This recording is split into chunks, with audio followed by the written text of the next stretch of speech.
मोदी सरकार के वजह से बेरोजगार बैठे हैं। उधर आपके यार बैठे हैं, इधर आपके भतार बैठे हैं। केकरो ना छोड़बो, ना केहू के ना छोड़ो। समाधान कीजिए बात। ये सब करे खातिर तो पढ़ाई छोड़ ले बनी। संगीता जी सही कहा है। संगीता जी समाधान कीजिए पहले जो बोले हैं समस्या जो है उसका।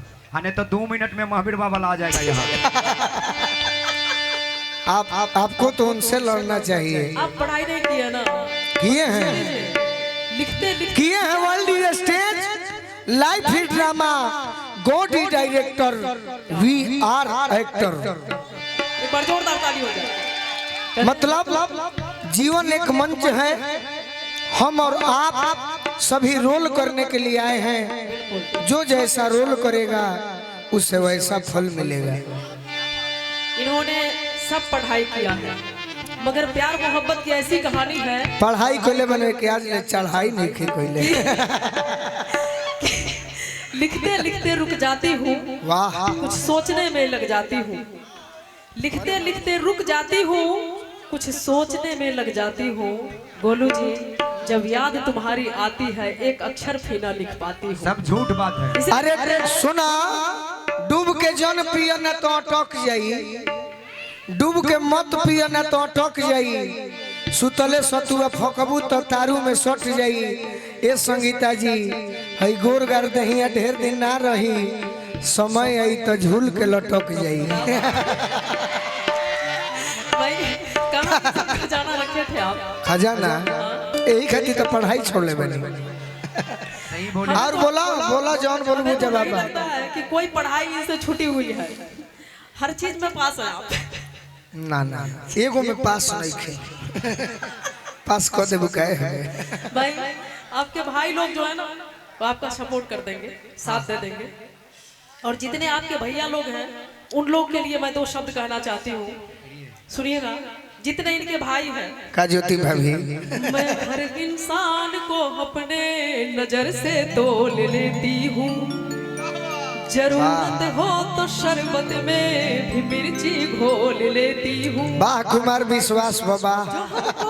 जो हमसे प्यार के इजहार में परिचय बढ़ाते हैं, उन्हें पहचान कर पहले ही भैया बोल देती हूँ। सुनिए सुनिए सुनिए, मगर इनका कहना है कि बेसुरासुर हो गवैया हो नहीं सकता।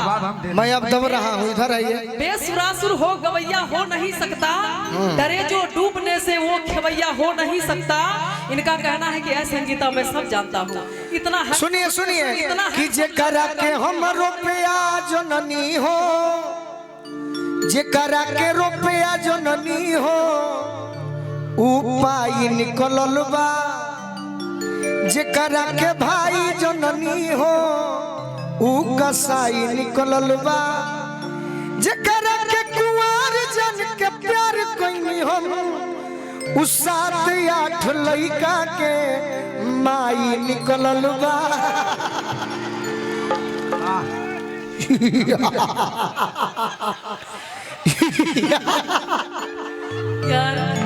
क्या ऐसा हंसी मैंने रामायण में रावण का सुना था। तो हम वही रावण हैं। नहीं, रावण नहीं हो सकते आप। रुपेश पे इधर आइए ना, इधर आइए, इधर आइए। आ जाइए, जा। आइए, अभी हम लोग 6 बजे आएंगे। 6 एक और माइक कहाँ है भाई? जाए तो दिन में हमारो जागे के बाद शिवेशो भैया के जागे के बाकी जागो जाए। हमारा ड्यूटी क्या है? आपका जो आप जो नंबर लगाए ना, वो गलत नंबर है। गलत फंसने वाले नहीं है ना, और फंसना भी नहीं है। जानते ही लोग का क्या काम है। अरे हम पुष्पा 2 हैं, झुकेंगे ही नहीं। जानते हैं गोलू भैया कि ये लड़कियां अजब खेल दिखाती हैं। ये लड़कियां अजब खेल दिखाती हैं, कभी हंसाती हैं तो कभी रुलाती हैं। प्यार के चक्कर में हम लड़कों से ना जाने क्या क्या करवाती हैं, बैलेंस डलवाती हैं। ससुरी हमसे रात रात भर शिवेश जी से बतियाती है। क्या जवाब है आपके पास? देखिए, बैलेंस कौन डलवाता है, कौन मोबाइल खरीदता है, सुनिएगा।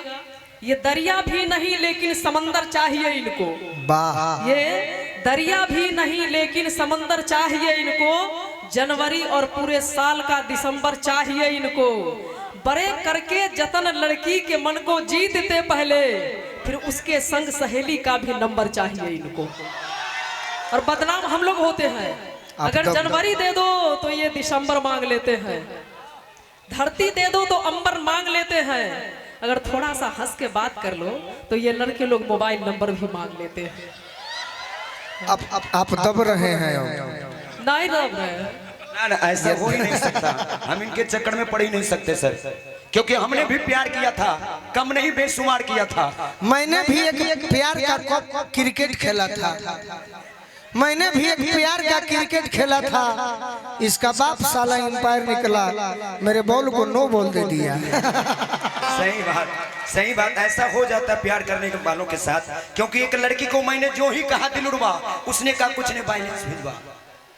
मैंने जो ही कहा दिल उड़वा, उसने कहा कुछ नहीं बैलेंस भिजवा। मैंने कहा पैसे नहीं है, उसने कहा कैसे नहीं है। मैंने कहा महंगाई है, उसने कहा जा कल से तू मेरा भाई है। ऐसा हो जाता है, इनके चक्कर में पड़ना ही नहीं है ना। क्योंकि लड़कियां आती हैं हीर की तरह, चुभती हैं तीर की तरह, दिखती हैं हीर की तरह और बाद में हालत कर देती है फकीर की तरह।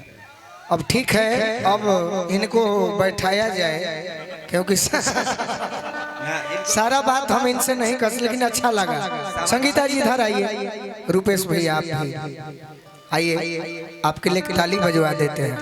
आपका जवाब, इनके दोनों लोग के लिए ताली बजा दीजिए आप लोग। अब हम ये भारी पड़ेली, इनसे पूछिए क्रिया खा करके हम पर भारी पड़ सकते हैं आप संगीता जी? नहीं, आपने शिवलिंग के क्रिया खा के कहो कि भारी पड़ जाऊ हमारा। कहता ना कि किसी ने पीना मेरा छुड़ा दिया अपनी कसम देकर। अच्छा, किसी ने पीना मेरा छुड़ा दिया उसकी कसम देकर, किसी ने महफिल में पिला दिया उसकी कसम देकर। दोनों तरफ वही बात हो तो किसका कसम खाऊं? अभी नो बॉल की बात कर रहे थे तो हम तो शान से कहते हैं कि हाँ हम बेवफा हैं। लड़की को बेवफा कहने वाले लड़की के एक अदा पर फिदा क्यों होते हैं? हम लोग का काम है सेटिंग किसी के साथ, बोटिंग किसी के साथ, वादे किसी के साथ, शॉपिंग किसी के साथ। हाँ, मैं खेलती हूँ क्रिकेट की तरह मोहब्बत का खेल, बॉलिंग किसी के साथ तो बैटिंग किसी के साथ। आप ही वो लड़की हो, यही वो लड़की है भैया कि इसके लिए हम मरते थे। काहे मरते थे? जानती हो संगीता जी, मैं आप पर बहुत मुता हूँ, लेकिन आप नहीं मुती हो।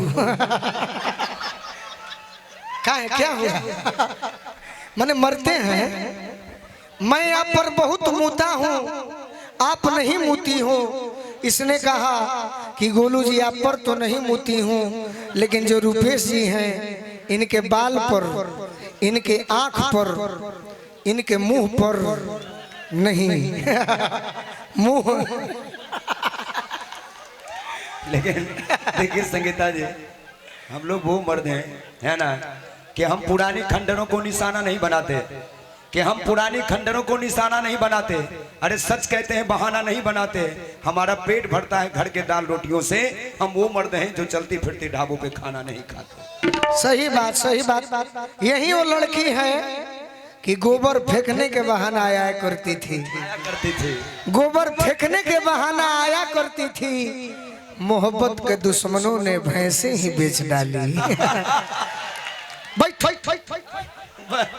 अब आइए जिया जी, और सारी लड़कियां कहाँ हैं? और मैं इस बीच में एक मुख्य अतिथि, हमारी भाभी भी लगती है, हमारी जान भी लगती है, अर्चना रॉय जी को मैं बुलाना चाहूंगा। क्योंकि वो लाइव डांसर तो नहीं है, लेकिन मैं उनका फैन हूँ।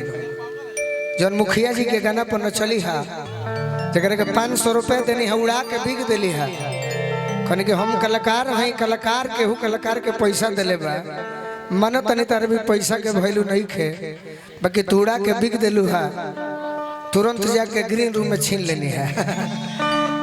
अर्चना राय जी आइए, और हमारी मित्र जिया जी आइए।